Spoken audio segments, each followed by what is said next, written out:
Chers compatriotes, chers panafricains, je vous salue. Depuis aujourd'hui 72 heures, notre camarade, notre frère Jean-Paul Omolou, qui vit à Lucerne en Suisse, a été arrêté dans des conditions humiliantes à Lomé, où il se trouvait depuis quelques jours.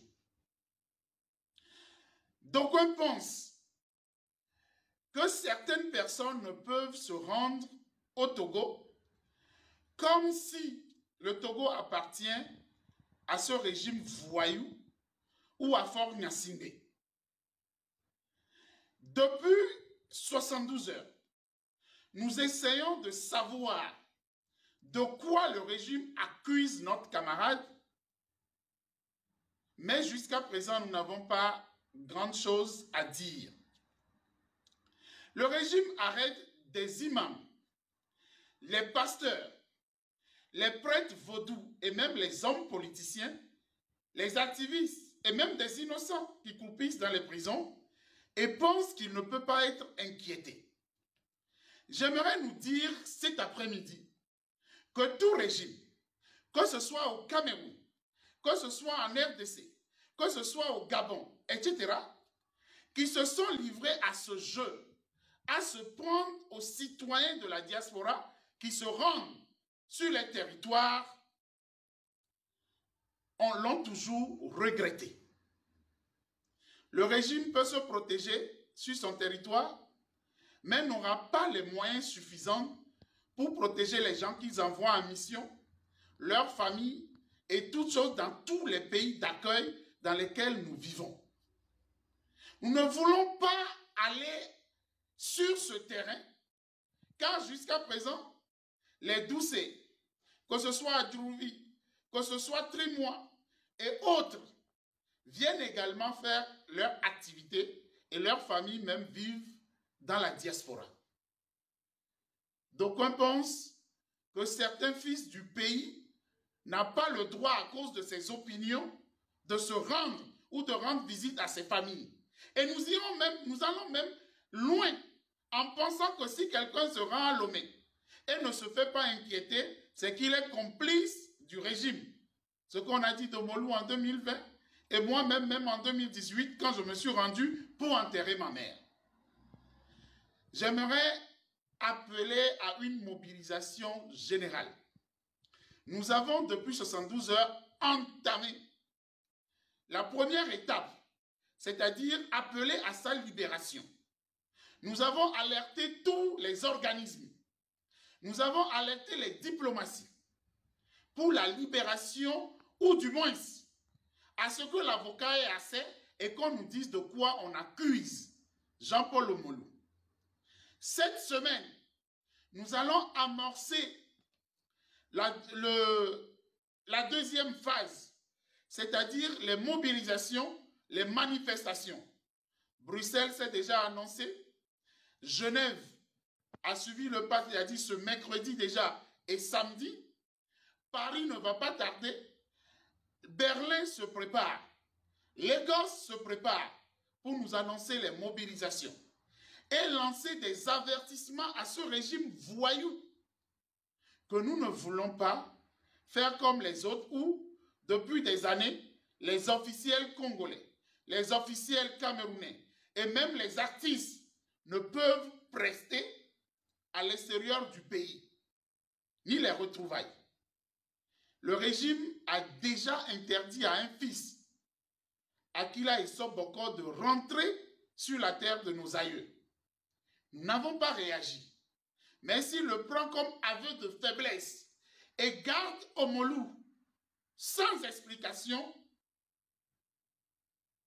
je veux nous dire qu'il se trompe royalement et que nous serons prêts à lui répondre à chaque fois qu'il sort du territoire togolais pour se rendre dans l'un des pays. Je n'appelle alors à leur bon sens, s'ils en ont encore, à libérer dans les meilleurs délais Omolou, ou bien de nous dire exactement pourquoi ils arrêtent Omolou, pour qu'il ait le droit nécessaire à sa défense. Restons mobilisés, restons debout et résistons la force au peuple. Merci. Oh peuple, tu es trop fragile, trop manipulable. Aussi, le diable peut très facilement te promettre un paradis. Mais quel paradis? Bien malheureux tous ces politiques qui font de toi ce que tu n'es pas. Yaman.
Ne perdez jamais espoir, car tout en fait est éphémère. La victoire appartient donc à ceux qui font de leur volonté celle de Dieu. Yaman.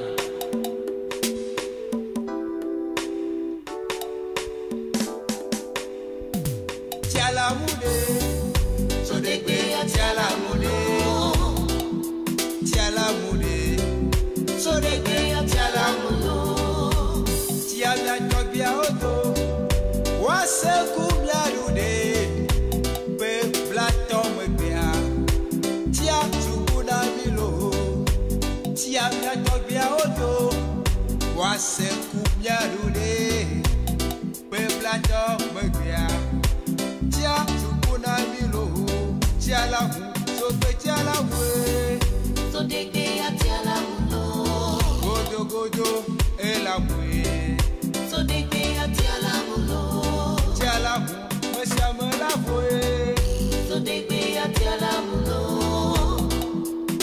e la we